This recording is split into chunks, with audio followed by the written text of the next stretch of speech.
Assalamualaikum warahmatullahi wabarakatuh. Perkenalkan, saya Hasna Anissa dengan NIM 2310583. Tujuan saya membuat video ini guna untuk memenuhi salah satu tugas mata kuliah teori organisasi dengan dosen pengampu Bapak Dr. Haji Diding Nurdin MPD. Di sini saya akan memaparkan video tentang asas-asas organisasi dalam teori organisasi. Asas menurut KBBI merupakan alas dasar atau pedoman. Asas juga dapat diartikan sebagai sebuah kebenaran yang menjadi tumpuan atau pokok berpikir dan berpendapat. Lalu ada organisasi. Organisasi menurut James adalah bentuk setiap perserikatan manusia untuk mencapai tujuan bersama. Adapun organisasi menurut William, organisasi adalah suatu penggabungan dari orang-orang, benda-benda, alat-alat perlengkapan, ruang lingkup kerja, dan segala hal yang berhubungan dengannya yang disatukan dalam sebuah hubungan yang teratur dan sangat efektif untuk mencapai segala tujuan yang diinginkan.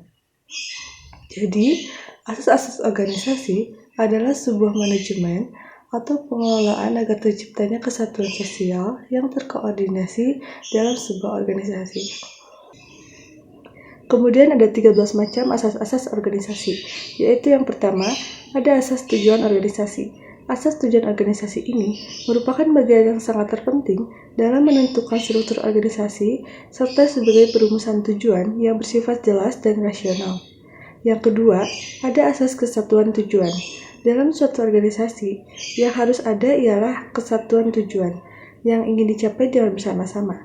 Tanpa adanya kesatuan tujuan bersama, oleh para anggota yang tidak berperan, tidak berusaha, dan tidak berupaya dalam mencapai sebuah tujuan, maka organisasi tersebut tidak akan berjalan dengan lancar. Yang ketiga, ada asas kesatuan perintah. Asas kesatuan perintah ini adalah sebuah prinsip yang mewajibkan seluruh bawahan untuk menerima perintah dan memberikan tanggung jawabnya hanya kepada satu orang pemimpin, tetapi sebaliknya, pemimpin hanya bisa memerintah beberapa bawahan. Yang keempat, ada asas rentang kendali. Rentang kendali ini adalah jumlah pegawai, karyawan, ataupun bawahan yang bisa dikelola secara efektif oleh seorang manajer atau supervisor pada satu waktu.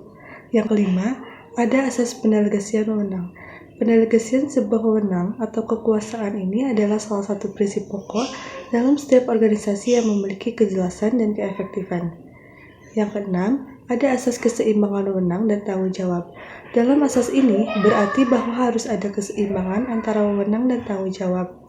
Seorang pemimpin atau atasan dalam pemberian wewenang kepada bawahannya memiliki hak untuk mengajukan pertanggungjawabannya yang sama atas wewenang yang telah diberikan, tetapi jangan sampai menuntut pertanggungjawaban melebihi wewenang. Yang ketujuh, ada asas tanggung jawab. Melaksanakan tanggung jawab sangatlah penting, agar atasan maupun bawahan dapat melakukan semua tugas-tugasnya dan kewajibannya dengan penuh tanggung jawab, bekerja sungguh-sungguh, dan tidak main-main. Pertanggungjawaban ini oleh bawahan terhadap atasan harus mengikuti garis kekuasaan pendelegasian wewenang. Yang kedelapan, ada asas pembagian kerja. Pembagian kerja ini, sebuah organisasi adalah kewajiban yang bersifat mutlak. Jika tidak, kemungkinan akan terjadi pengaruh terhadap efektivitas kerja pada pekerjaan yang dilakukan. Yang kesembilan, ada asas penempatan personalia. Setiap orang-orang yang ditempatkan pada setiap tugas dan tanggung jawab yang sudah diberi agar terciptanya organisasi yang efektif, maka penempatan karyawan harus sesuai dengan kompetensi, kecakapan, dan keahlian bidang pada masing-masing. Yang ke-10, ada asas jenjang berangkai. Asas ini merupakan suatu rangkaian dari jalannya wewenang atau perintah yang diperintahkan dari atasan kepada bawahannya yang sifatnya tidak terputus-putus dan menempuh jarak terpendek. Yang ke-11, ada asas efisiensi. Asas ini, sebuah organisasi harus dapat memprioritaskan penempatan di mana tugas-tugas yang perlu dilakukan terlebih dahulu untuk mendapatkan hasil yang baik dan bahkan yang sempurna. Yang ke-12, ada asas kesinambungan.